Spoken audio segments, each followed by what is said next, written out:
So we are beginning with the discussion of the markup test series. So first of all, I will be explaining the overall approach. That means what will be the process and the schedule. So briefly, I will be taking just 2 to 3 minutes to explain that part. That means how you will be going about this markup test series and how it is incorporating your full length test as well, including the daily answer writing practice. So about 60 days for the daily answer writing practice and 12 days for the regular test, that is 3-hour test. So about 2 days का ये program है. Then tentatively it will be over by 11th of August, although it will be open. You can write those 3-hour tests later on as well. Only for the daily answer writing or uploading the answer, there will be a window of about 30 hour we can say, because usually we are uploading the question evening में about 6 to 7 PM के आसपास upload हो रहा है और next day midnight तक आप उसे अपलोड कर सकते हैं, because validity is for 1 day. So first of all the syllabus part will be covered in on the weekly basis. That means we will be allocating about a week time for micro, for macro, for money banking and finance, international, growth and development, and preferably will be covering the Indian economy into different segment of about a week to 10 days. So you can just see that part or schedule. So in total every day you have to attempt basically 5 questions. Try to cover it within an hour, I will say. I have written that 45 minutes, but try to cover within an hour. So if you are complete, because some question may be of 10 marks, some question could be of 15 marks or 20 marks. Every Sunday you have to appear or write the full length test. I will explain from which date you should be ideally beginning in terms of writing the test. So total test will be 12, sectional is 7, 5 will be full length test or full syllabus. Paper 1 or paper 2 का breakup में 8 for paper 1 and 4 for paper 2. Now coming to the daily answer writing practice, the first week you have to allocate for micro, which means market structure, welfare, distribution, Marshallian valuation approach, and some other topic जो भी relevant है paper में पूछे जा सकते हैं. So about a week time you have to allocate for micro. So and next week 2 will be for macro. So classical model, Keynesian model, ISLM, and topics related to inflation, unemployment, etc. So first week and second week allocate for micro and macros, and based upon that you can write test number 1 and 2. So test number 1 already uploaded on 1st of June, test number 2 will be uploaded on 8th of June, but I will say start writing that test once you complete the daily answer writing for this. So even if you write it by 15th of June, that will be okay. That means you start writing the full length test, full syllabus or rather 3-hour test about 15th of June के आसपास भी अगर आप लिखना start करते हैं, then also it will be okay, because अभी result भी awaited है. So 15th of June, then about a week time you have to allocate for money banking and finance. So in that week in the daily answer writing will be covering only the top question from money banking and finance. So third test will be for only that section, which means 22nd of June के आसपास आप test number 3 लिख रहे हैं. Then test number 4 से पहले Indian economy 50% content cover कर लेना है, which means say pre-independence and some important section like agriculture, industry, public finance, those topics. So about 50% content you can cover in about a week to 10 days, and with that you are prepared for test number 4. So in the month of June, test 1, 2, 3, 4 test and daily answer writing. Clear? Then in the month of July, allocate the first week for international economics. It may take more than a week time because content is more, but try to cover for within a week. Then growth and development. So first you can say 15th of July. By 15th of July, if you are attempting test number 15, test number 5 and 6, no problem with that, you are on schedule. Then remaining part of paper 2 you can cover in about week to 10 days, and in that Based upon that you can attempt test number 7. तो till test number 7 it is all sectional. तो आपका syllabus जून और जुलाई के month में हो जाना चाहिए, because obviously इस साल टाइम आपको कम मिल रहा है for mains. So now you are in the month of August, that means the examination month, but आपका सेक्शनल ओवर हो जाएगा. मतलब सिलेबस आपने एक बार आप कंप्लीट कर लिया डेली आंसर में as well as for the with the regular test. So after that I don't think there will be much time that you will be taking. So test number 8, 9 and 10, try to write those 3 tests in first week of August. 8 and 10 will be I think for paper 1 and 1 test will be for paper 2. And in the second week 10th of August and 11th of August write test number 11 and 12. So if you follow this schedule you can complete all your test 12 and the daily answer by 11th of August. Still you have about 10-11 days to go before the exam. So I think this is the obviously tight schedule hai, but you have to manage within the constraint. So starting with the day 1, that is for micro, and weekly I have also uploaded the day wise schedule for the next 2 weeks. More will be uploaded. So first week is allocated for the micro, but within micro what we have to cover, that is first 3 days is for the market structure. Day 1, day 2 and day 3 for market structure, then 2 days for welfare economics and distribution 1 day, and Marshallian valuation approach. You can say Marshallian valuation and distribution for 2 days, because Marshallian valuation approach में ज़्यादा question बनते नहीं है. तो distribution और Marshallian valuation 2 classes, 2 days, welfare 2 days and market structure 3 days. Clear? And then second week is for macro and more will be uploaded. उसके बाद का sequence but I just stated third week will be for money banking and finance, but उसका day by schedule will be uploading later on. Clear? So start with first test which is on market structure. Now see that question part first.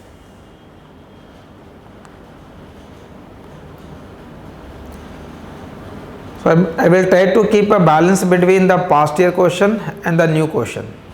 तो अगर 5 question usually पूछ रहे हैं तो out of that 5 a composition of you can say 3 question from past year, 2 question new, or 4 or 1, but there will be some new question always, because if you are expecting that कि आपसे नए question बनने चाहिए तो नए question तभी बनेंगे जब हम कुछ नए क्वेश्चन अपने डेली आंसर राइटिंग में इंक्लूड करते हैं. बट हम सारे नए क्वेश्चन भी नहीं कर सकते, बिकॉज 70% क्वेश्चन PYQ बेस्ड होता है, तो वो हमारे पार्ट ऑफ प्रिपरेशन में रहना चाहिए कि PYQ तो आप एवरी डे में भी करना है as well as the regular test होंगे उसमें भी होंगे. तो उस प्रोपोर्शन में I will be trying to maintain it. And since few numericals भी पूछे जा रहे हैं रिसेंट, अगर आप पास 4-5 ईयर का क्वेश्चन देखें, so I will be taking into account the numerical aspect as well. तो not in the first day, but कल का जो डिस्कशन होगा उसमें again I will be taking some new questions particularly from the numerical angle point of view. So start first of all with the question number 1. So every day I think in order to discuss the 5 question 20-25 minute का time लगना चाहिए, and model answer for those question will also be uploaded after completion of the discussion. That means you will have a detailed answer to that. It is not just a hint, it will be a detailed answer to it. So start with the first one, which is explain the concept of business stealing. So this is a new question not asked in the paper earlier. Concept of business stealing, how it influence market outcome and social welfare in monopolistic competition. So there are 3 aspects I will say in this question. First is the meaning of the concept business stealing. Second is what is the influence on market outcome, and then on social welfare. Clear? So the meaning of the term business stealing basically relates to the monopolistic competition market, where firms enter into the market, try to get the market share without expanding the market. So if the market is not expanding, so when the market is not expanding, then given a market, if there are let us say 20 or 25 odd firms over there, if more firms enter into the market but the market size is not expanding, so the market share of each firm will shrink. So one firm will take away the business from the other firm. That is the idea of business stealing. So what will be the influence for the market outcome and the social welfare? Market outcome का impact clear है. There will be more number of firms in the market. Second, the market share of each firm will decrease. Third, with more and more firms in the market, there will be greater and greater access capacity, because size of each firm will be very small, and as the size of firm will be very small, there will be some excess capacity. So that excess capacity will also increase. And related to the social welfare, consumer will be at an advantage, because consumer will be getting variety of choices, because more and more firms in the market are producing slightly differentiated product.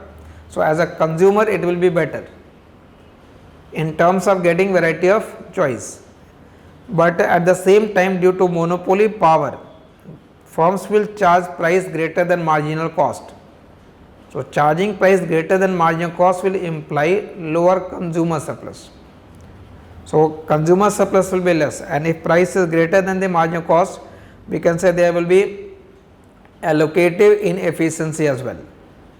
So few things you have to incorporate in your answer. The first paragraph must be defining this term business stealing, then explain how it will influence the market outcome and the social welfare. So we will just show the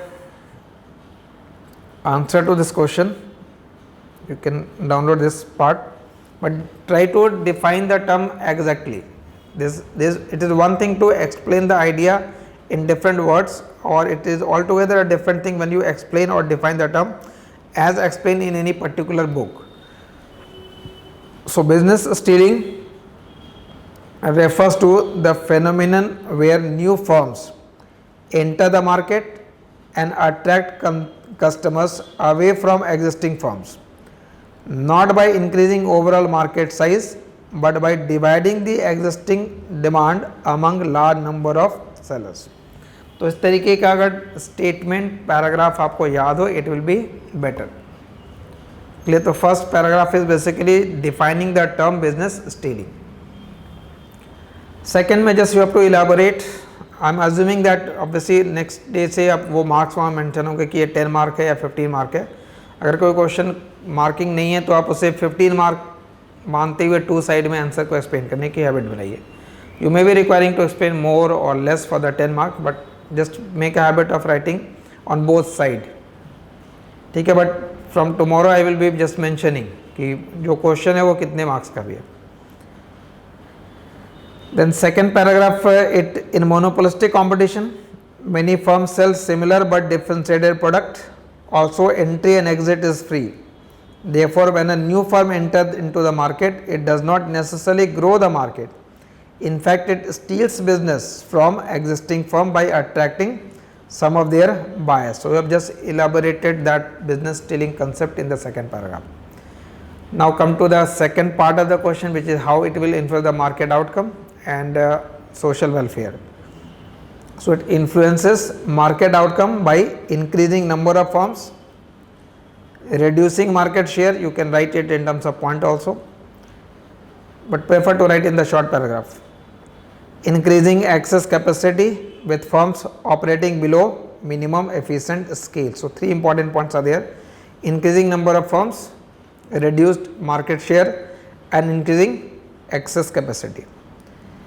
Also, firms spend more on advertisement and product differentiation as they are engaged in non-price competition. So, you can steal the business of the other firm only through product differentiation and also through the advertisement. So, it will resulting into the non-price competition. And then the third part of question, how it influences the social welfare.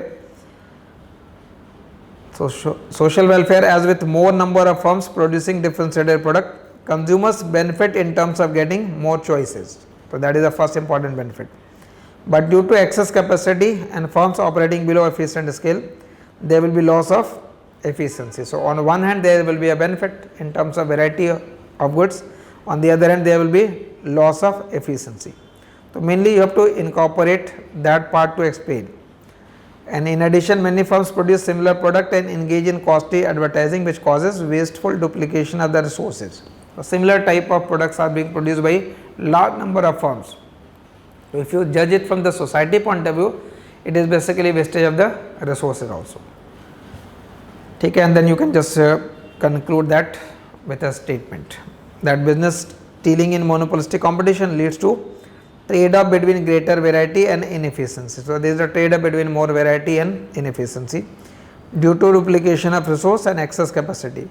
While buyers get more choices, the social welfare is not maximized due to inefficiency introduced. So when you are writing the answer to this question of business stealing, first of all the concept clearly, then a little bit of elaboration of that, और question के जितने dimension पूछे गए वो address होनी चाहिए. So just make a habit कि आपने अगर फर्स्ट पैराग्राफ जब लिख लिया, फर्स्ट या 2 पैराग्राफ जब लिख लिया है, read the question again whether you are addressing all the dimension और you are missing some dimension. It is always better to read that question again mid way. Question लिखते समय 1-2 पैराग्राफ लिखने के बाद just refer to that question कि what are the different dimension, because sometimes in the flow you may tend to overlook the one important dimension of the question. Then second is can a highly concentrated market still exhibit competitive behavior. अब किसी भी question में जो भी important term है, अगर आप उस टर्म को एग्जैक्टली डिफाइन करते हैं, just define that term as it is, the most important term used in the question, and you can begin your answer by defining that term.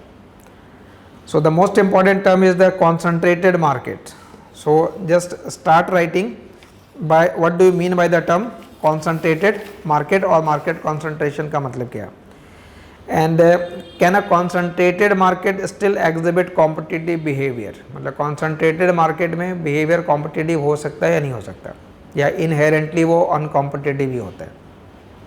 So market concentration refers to the extent to which small number of firms dominate the total sales. If the total sales are being dominated by less number of firms, we can say that market is concentrated. Like the market for cold drinks industry, it is concentrated for between Coke and Pepsi, and role of others are very limited.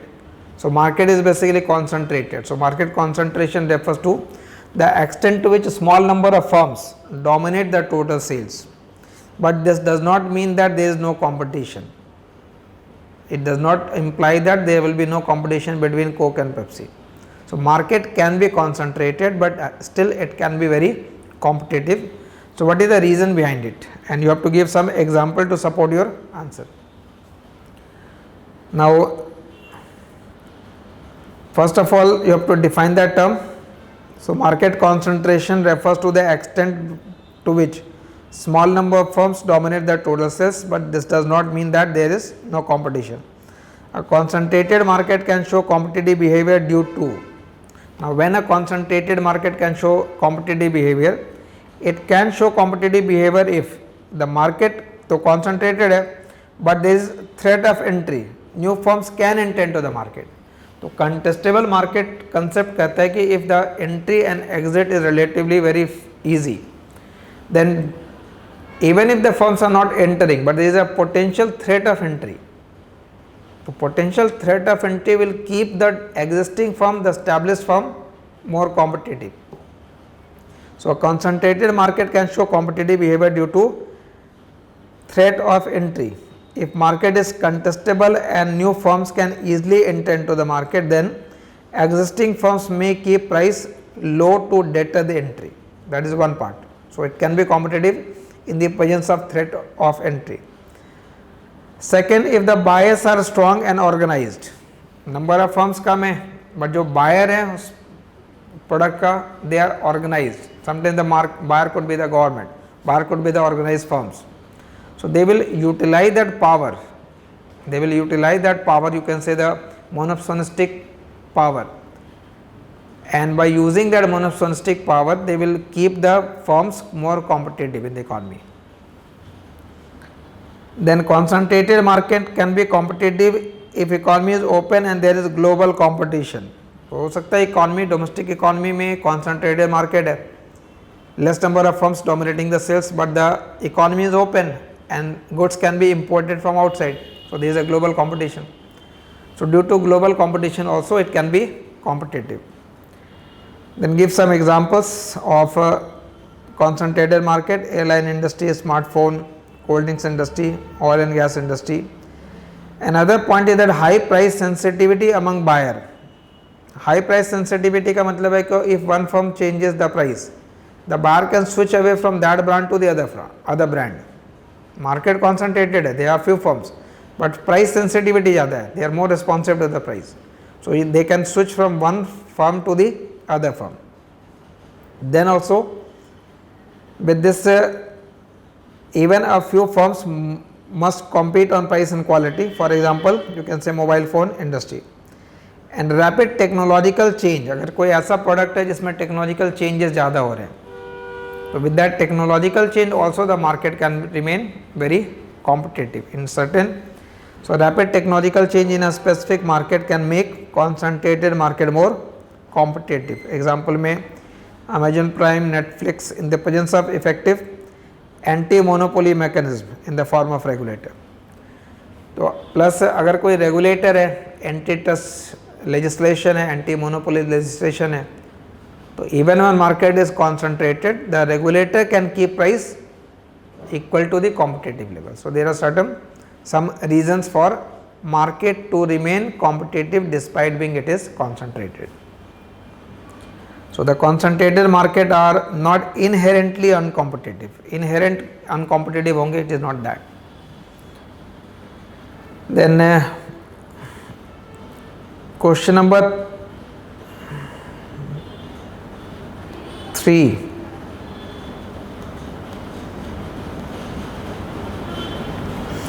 ये question past year से है, same format में ये question in fact economic service में in fact पूछा गया है. Past में you will find the same question. Derive the long run supply curve under perfect competition when there are external economies और एक्सटर्नल डिसइकोनॉमीज. ठीक है, तो ये इंक्रीजिंग कॉस्ट इंडस्ट्री और डिक्रीजिंग कॉस्ट इंडस्ट्री में लॉन्ग रन सप्लाई कर्व को derive करने की बात है. So question is not new. So derive the long run supply curve under perfect competition when there are external economies और diseconomies. Now first define the term. What do you mean by long run supply curve? So long run supply curve will show relationship between price it is supplied when all firms in the market earn only normal profit. Why normal profit? Because it is referring to the long run, and long run is characterized under perfect competition by normal profit. तो firms के पास normal profit होनी चाहिए. So long run supply curve explain relation between price and quantity supplied where all firms in the market earn only normal profit. Now that supply curve can be horizontal line, it can be positive slope line, it can be negative slope line, depending upon whether market or industry is constant cost industry or increasing cost industry or decreasing cost industry. तो although constant cost industry आपसे नहीं पूछा गया यहाँ पे, external economies is being referred and external diseconomies. Now since the word external economies is referred, so you have to explain what do you mean by that term external economies. So external economies arises when cost per unit decreases as market expands. So as the market size expand, the cost per unit decreases. It means average cost curve will shift down when market will expand. And normally external economies, as you know, it will arise because of, it will basically arise due to the specialized input supplier for labor market pooling और knowledge spillover, जो international वाले concept में भी explain करते हो आप, external economies of scale अगर है तो. So because of those reasons as market will expand the per unit cost will decrease, that means average cost will shift down. So when new firms will enter they will face a lower cost.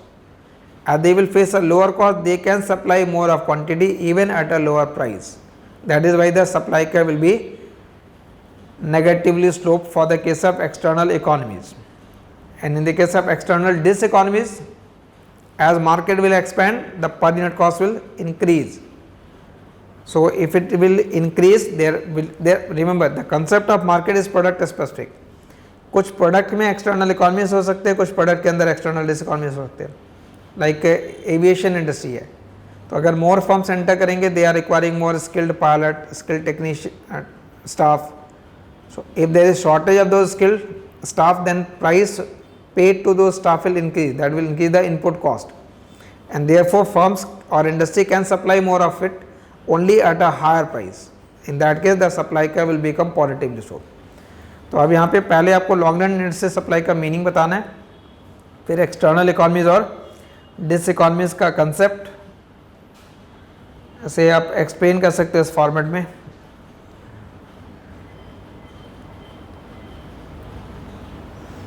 Can use this for, you can draw the diagram for one for market, other for firm. I can explain one, you can relate with the other. Initially demand curve and supply curve, intersection determine the price. Firms are price takers, so you draw the line horizontal. And long run is characterized by normal profit, so you draw average cost tangent on that price line, marginal cost passing through that point, minimum point. Firm is producing quantity Q1, industry is producing this quantity Q1. So as market expands, I said, so when market will expand, that means as a demand curve shifts to the right, it can shift because of any reason. Expansion of market could be because of economic growth also, more income also. So as market expands, initially what will happen, that firm will produce more quantity, rather industry will also produce more quantity as existing firm and market will produce more. Firm का supply curve marginal cost curve है, तो initially what will happen, that existing firm will produce more of quantity, but since price has increased and now price is greater than average cost, so there will be a supernormal profit. Because of that supernormal profit, there will be entry of firm. With entry, actually two things will happen. One, as new firms will enter, the supply curve will shift to the right, and with entry of firm, because it is external economies, so in the case of external economies, cost will decrease. Supply curve shift on a right side and the cost will decrease. So now since cost is declining, therefore number of entrant will be more. So you have to shift the supply curve by a larger magnitude. Shift the supply curve by a larger magnitude, और जो next point आ रहा है वहाँ से आपको price लेना है. Draw the line, MR line, and average cost has shifted downward because it is external economies. Average cost downward आ रहा है as well as the marginal cost downward. So firms will start producing same quantity in long run, but since there are more firms in the market, so market will produce more. So you have to join this first point and this next point. इन दोनों point को connect कर लेंगे with straight line, and that negative slope line will be referred as the long run industry supply curve. तो external economies में you have to shift it downward, diseconomies में you will shift it upward. तो upward shift करेंगे, then the supply curve will become positively sloped. Supply curve will become positively sloped.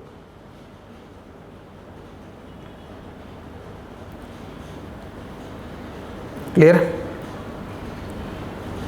You can see that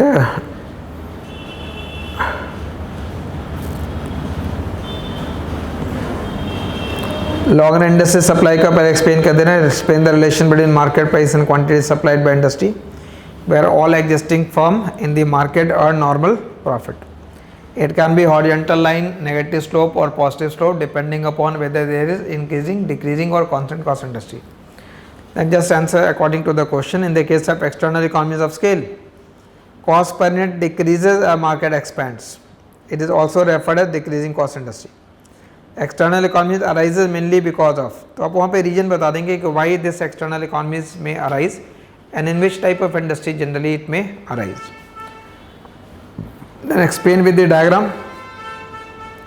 diagram को elaborate करना जरूरी नहीं है, it is not necessary to, but if you feel that okay the content is less or if the weightage is more, you can explain the diagram, otherwise just draw it and ignore it.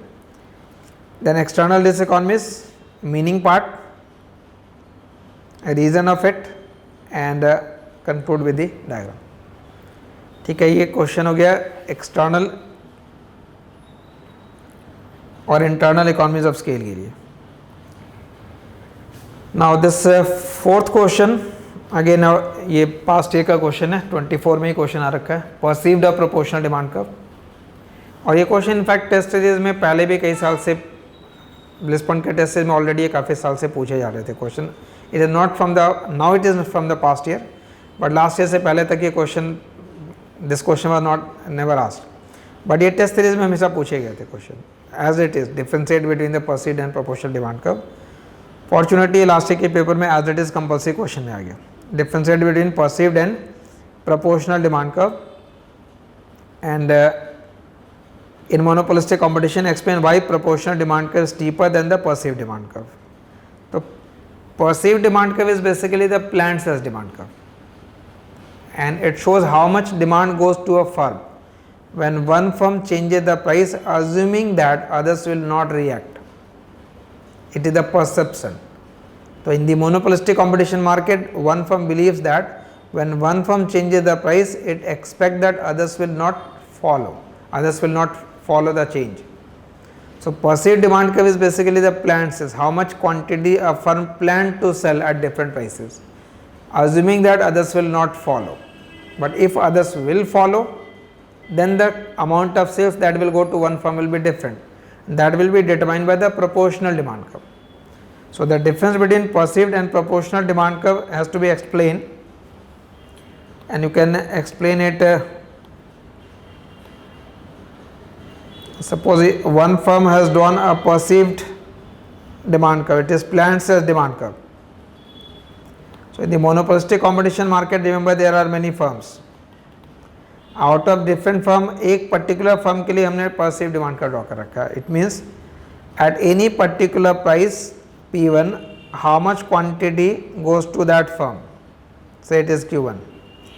If that firm, that is I am referring to that X firm, if that firm reduces price from P1 to P2, how much demand goes to that firm on the assumption that others will not follow. That will be the concept of perceived demand curve. So if others will not react, then quantities sold by this firm will be Q2, but if others will react, then firm will be able to sell less quantity. If others will react, then firm will be able to sell less quantity. So if others will react, that means all firms will charge the same price. So when all firms will charge the same price, the market share will remain same. Although firms are able to sell more, but their market share will remain same. So when all firm charges price P1, quantity sold by each firm will be this, and when all firm charges price P2, quantity sold by each firm will be determined by this point. So once you join these two, then that will be the proportional demand curve. This steeper line will be proportional, flatter one is perceived. तो perceived demand curve और proportional demand curve का meaning clear है. Perceived is drawn on the assumption that others will not react. Proportional is drawn on the assumption that all firms will charge same price. There are many perceived and there will be one proportional. So why proportional demand curve is steeper? Because it is steeper means it has lower elasticity. So it is steeper mainly because when one firm reduces the price, others do follow the price reduction. और जब increase करेंगे then अगर आप इसको combine करके समझें तो upper part elastic, lower part inelastic है, like kinked demand curve. What was the reason for kinked demand curve? When one firm reduces the price, it expect that others will follow, that means all will charge same price. When one firm increases the price, it expects that others will not follow. That will be the perceived. तो king demand curve का जो अपर section है वो perceived है, जो lower one है वो proportional है. तो since you have to explain the other differences are that if firms are engaged in non-price competition, then which demand curve will be relevant? Non-price competition. Non-price means they are not competing on the basis of price. They agree to charge same price, but they are competing on advertisement.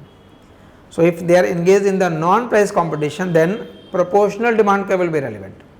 And if they are engaged in price competition, that means they are reducing the price to sell more, expecting that others will not follow, then it is the perceived demand.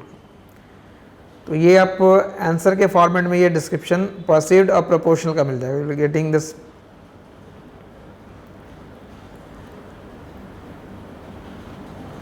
ठीक है, exactly इसी format में question इसमें काफ़ी अच्छे से explain किया हुआ है. Perceived demand curve is also known as the Plancher's demand curve, and it shows how much demand goes to a firm when competitors do not react to changes in particular firm's price. On the other hand, proportional demand curve shows how much demand goes to a particular firm when all firm charges same price. तो इस तरीके का exact meaningful paragraph आपको upfront लिख देना है. Proportional demand curve is also called as actual sales demand curve or market share demand curve, as it incorporates the actions of competitor to the price change by the firm. So it shows the full effect upon sales of the firm which results from any change in price that it charges. On the other hand, perceived demand curve does not take into account the full effect, that means others will react, उस effect को consider नहीं कर रहे.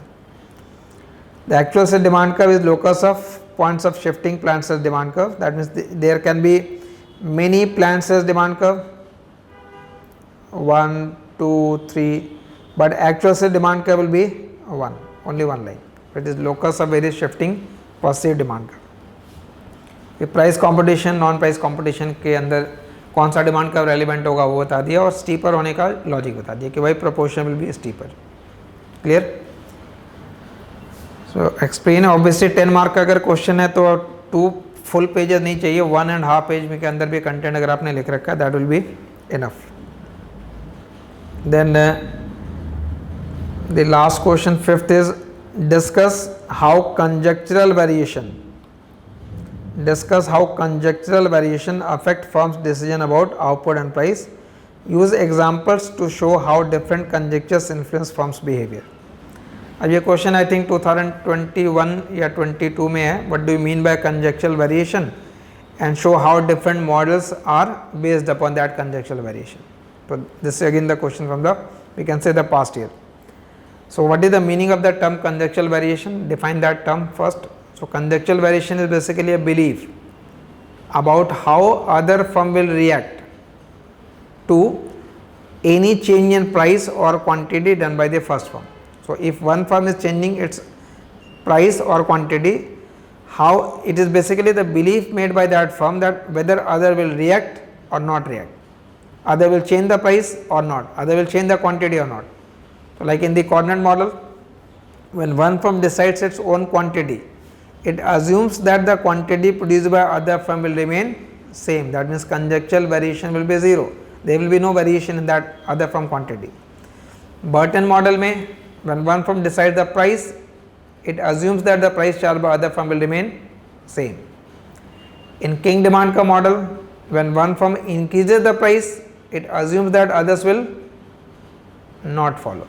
When you reduce the price, you assume that others will follow. So it is basically the belief made by one firm about how competitor is going to react, and accordingly based upon that conjectural variation the behavior of firm is different. तो ये different model में Bertrand, Cournot, Stackelberg model का अपना conjectural variation है, kinked demand curve का अपना conjectural variation है. Based upon that conjectural variation you have to explain this question. So this question number 5 is basically for this. You have to just first of all define the term. It is a belief that one firm has an idea about the way competitor may react if it varies its own output or price.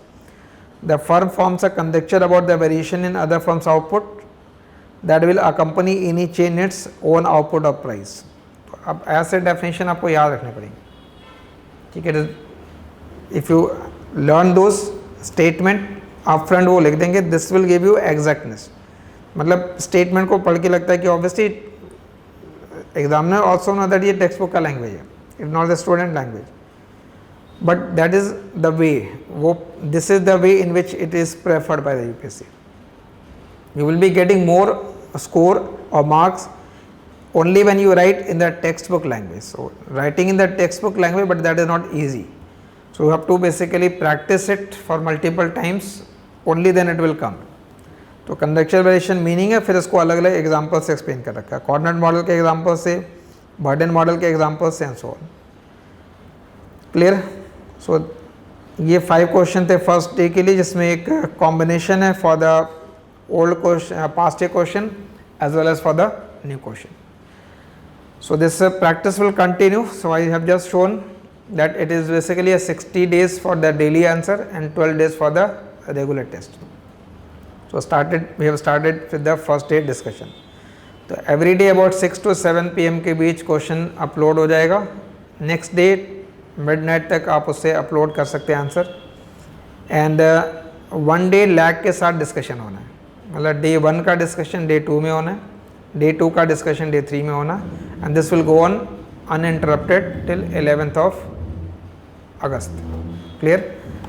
So I hope this venture will help you to at least push your score of about 20 to 25 marks, I will say, because if you write on a regular basis that will basically help, because आपका जो formal test होगा वो भी better होगा, and naturally out of those 600 plus number of question you will be getting many question in the paper. So अगर आपने उसको अलग डेली में लिख रखा है, रेगुलर टेस्ट में लिख रखा है, तो naturally it will push your score. Clear? So we'll continue with the second day discussion, that will be again on the market structure, and I will take few numerical as well tomorrow. Clear? So just be prepared for the market structure. So next day as well as the after that, it will be for the market structure, then welfare, and then distribution and Marshallian evaluation approach. Clear? Thank you.